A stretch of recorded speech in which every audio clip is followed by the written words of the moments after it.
মুরগির মাংস বা চিকেন রান্নার অনেক ধরনের নিয়ম আছে। আজকে আমি দেখাবো খুবই অল্প উপকরণে কম মশলা দিয়ে কিভাবে চিকেন রান্না খুবই মজারভাবে করা যায়। একদম রেস্টুরেন্ট স্টাইলে হবে। এর সাথে ভাত বা রুটি একদম এক নিমিষে শেষ হয়ে যাবে। আমি খুব সহজে দেখাবো, একটু মনোযোগ দিয়ে ভিডিওটা পুরো দেখার অনুরোধ রইল। এখানে আমি মরিচ এবং পেঁয়াজ কেটে নিয়েছি। মরিচের পরিমাণটা একটু কম রাখতে হবে আর পেঁয়াজের পরিমাণটা একটু বেশি। এখানে আমি 700 গ্রাম মাংস রান্না করেছি। এ পর্যায়ে পেঁয়াজটা একটু হালকা লাল লাল হয়ে আসলে এর ভেতরে আমি শুকনা মরিচ, তেজপাতা, লবঙ্গ, দারুচিনি আর এলাচ দিয়ে দিয়েছি। এটা আমি 2-1টা করে ব্যবহার করেছি। আপনারা মাংসের পরিমাণ অনুযায়ী ব্যবহার করার অবশ্যই চেষ্টা করবেন। হালকা ভাজা ভাজা হয়ে গেলে আমি এর ভেতর পানি দিয়ে দিয়েছি। এরপর আমি প্রয়োজনে মশলাগুলো দিয়ে দেবো। এখানে জিরা বাটা 1 চামচ, আদা বাটা 1 চামচ আর রসুন বাটা এখানে আমি 2 চামচ ব্যবহার করেছি। এভাবে আপনারা ব্যবহার করতে পারেন 700 গ্রাম মুরগির মাংসের ক্ষেত্রে। এরপর আমি এর ভেতর লবণটা আমি একটু বেশি করে দিয়েছি। কষানোর সময় লবণটা বেশি করে দিলে মাংসের ভেতর স্বাদটা অনেক ভালো হয়। এরপর আমি হলুদের গুঁড়া আর মরিচের গুঁড়া আর ধনিয়া গুঁড়া দিয়ে দিয়েছি। এর বেশি আমি কোনো মশলাই ব্যবহার করব না। এই মশলাতেই কিন্তু মুরগির রান্নাটা অনেক ভালোভাবেই হয়ে যাবে। এটা কষিয়ে ওপরে লাল লাল তেল উঠে আসলে এর পর্যায়ে আমি টমেটোটা দিয়ে দেবো। এখানে আমি দেখানোর প্রত্যেকটা প্রসেস ফলো করবেন। এ পর্যায়ে টমেটোটা দিলে মুরগির মাংসের কালারটা অনেক বেশি সুন্দর আসে। তো আপনারা অবশ্যই এই পর্যায়ে টমেটোটা দেওয়ার চেষ্টা করবেন।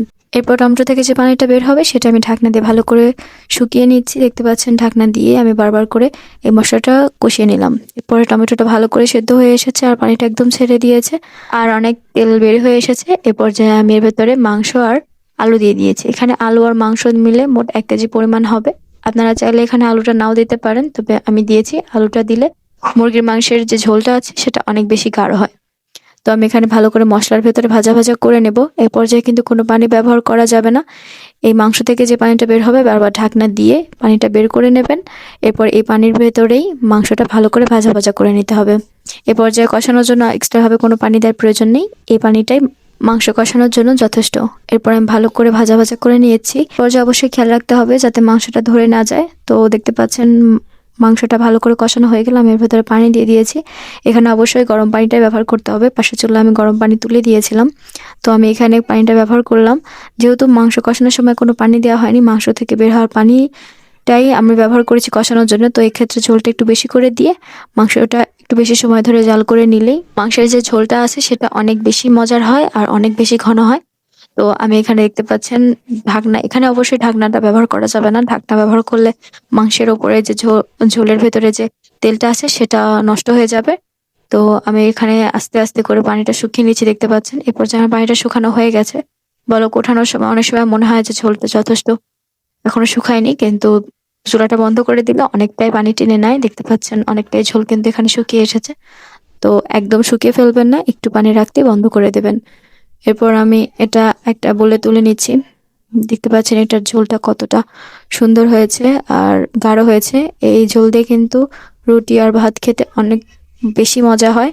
আপনারা অবশ্যই বাড়িতে হলে একবার করে ট্রাই করে দেখবেন।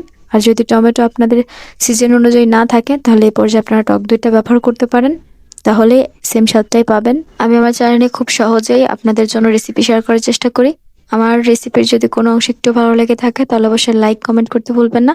আর চ্যানেল নতুন হয়ে থাকলে একটা সাবস্ক্রাইব করবেন। এ পর্যায়ে আমি ডেকোরেশন করার জন্য কয়েকটা ধনিয়া পাতা এখানে দিয়ে দিয়েছি। দেখতে পাচ্ছেন কতটা সুন্দর লাগছে। অবশ্যই আপনার বাড়িতে একবার হলেও ট্রাই করে দেখবেন। আমি আশা করছি আপনাদের রেসিপিটা অনেক ভালো হবে। আপনারা অবশ্যই খেয়াল করেছেন আমি খুব বেশি মশলা কিন্তু এখানে ব্যবহার করিনি। তারপরে দেখেন ঝোলটা অনেক বেশি সুন্দর হয়েছে আর খেতেও কিন্তু অনেক মজা হয়েছিল। আচ্ছা, আজকে এই পর্যন্ত। সবাই ভালো থাকবেন, সুস্থ থাকবেন আর আমার চ্যানেলের সাথেই থাকবেন। ধন্যবাদ।